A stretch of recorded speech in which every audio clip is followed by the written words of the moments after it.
Hi friends, welcome back to Storytime Sunday. Today I have Zoe here and she's wearing her sweet little onesie from Finn and Emma that says there's no place like home. And I bought this during all of the COVID quarantine. We are still self-isolating, but I thought this was just such a cute little shirt given what's happening in our country and in our world. And I have always had a soft spot for The Wizard of Oz. That was my favorite movie when I was a little girl. So I thought today I would read Zoe's board book version of The Wizard of Oz with her, and I put her in this little onesie to match. Dorothy lived on a farm in Kansas with her aunt and uncle and her little dog Toto. One morning, Dorothy heard a strange whooshing noise outside the house. A whirlwind was coming. Before Dorothy could hide, the wind blew open and something hit her on the head.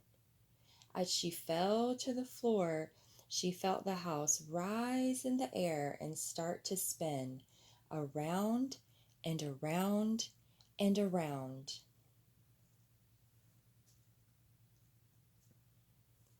When Dorothy woke up, the wind had stopped and the house was still.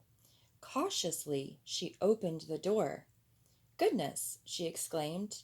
"This doesn't look like Kansas." Then Dorothy spotted a crowd of people. "Thank you for saving us from the Wicked Witch of the East," cried the crowd happily. And there, sticking out from under the house, were 2 feet wearing red shoes. Dorothy had landed on the witch. "Don't worry, dear," said a tall lady. "You're in the land of Oz, and I'm Glinda, the Good Witch."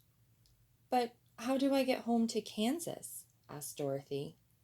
"The Wizard of Oz can help," replied Glinda. "Take the Wicked Witch of the East's magic shoes and follow the yellow brick road to the Emerald City. You'll find him there." Nearby, the Wicked Witch of the West was hiding. She was angry because Dorothy had landed on her sister and was even wearing her magic shoes. "I want those shoes," she hissed. Dorothy and Toto set off along the yellow brick road. As they passed a field, Dorothy was amazed to see a scarecrow wink and wave at her. Dorothy stopped and chatted to the scarecrow, telling him about her journey to the Emerald City. "Maybe the wizard could give me some brains," said the scarecrow hopefully. "Then why don't you come too?" asked Dorothy, and they set off together.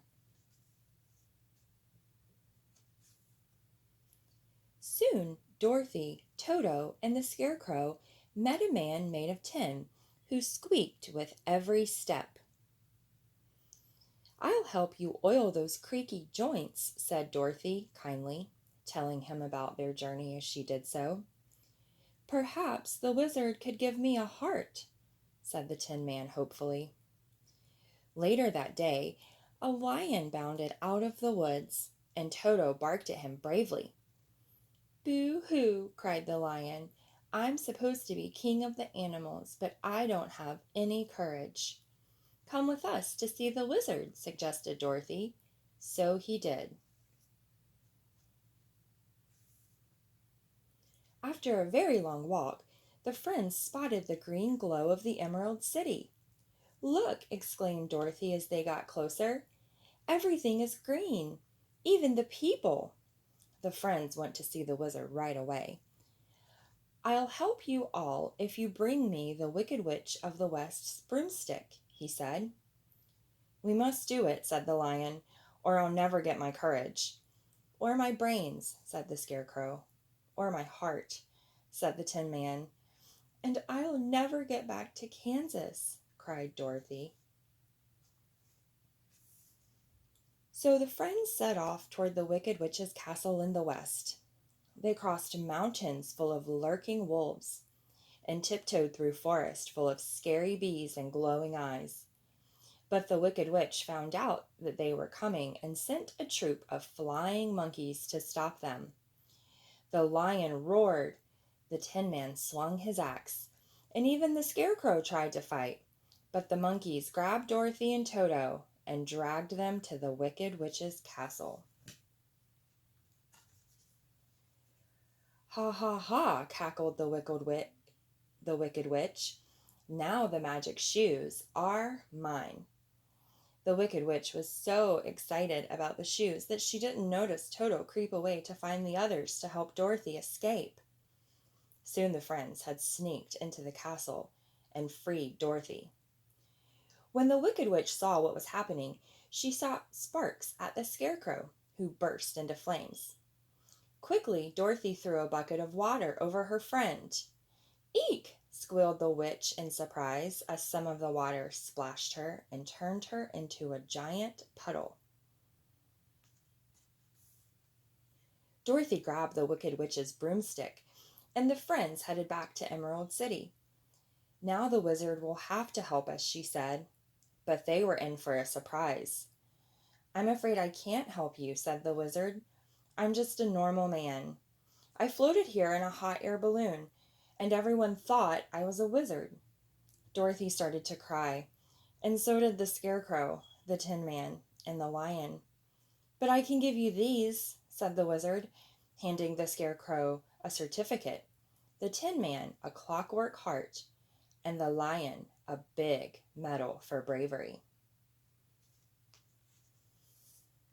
"What about me?" said Dorothy sadly. "Don't worry," said the wizard. "I'll take you home in my hot air balloon." But just as they were about to take off, Toto jumped out of the basket and ran off. "Wait!" yelled Dorothy, leaping out after him. "I'm sorry," said the wizard as the balloon floated away. "I can't stop it." Dorothy started to cry. "How will I ever get home?" she sobbed. Then, with a puff of smoke and a shower of rainbow-colored sparkles, another witch appeared. "Don't cry," she said. "I'm the Good Witch of the South. You've helped your friends, so I'm going to help you. Just click your heels together 3 times and say, 'There's no place like home,' and you'll see." So Dorothy said goodbye to her friends. "I'll miss you all so much," she said. Then, holding Toto tightly, she clicked her heels 3 times and said, "There's no place like home." Suddenly, she was back in Kansas. There was her house, and her aunt and uncle. What an adventure, she thought. But the Good Witch was right. There really is no place like home. The end.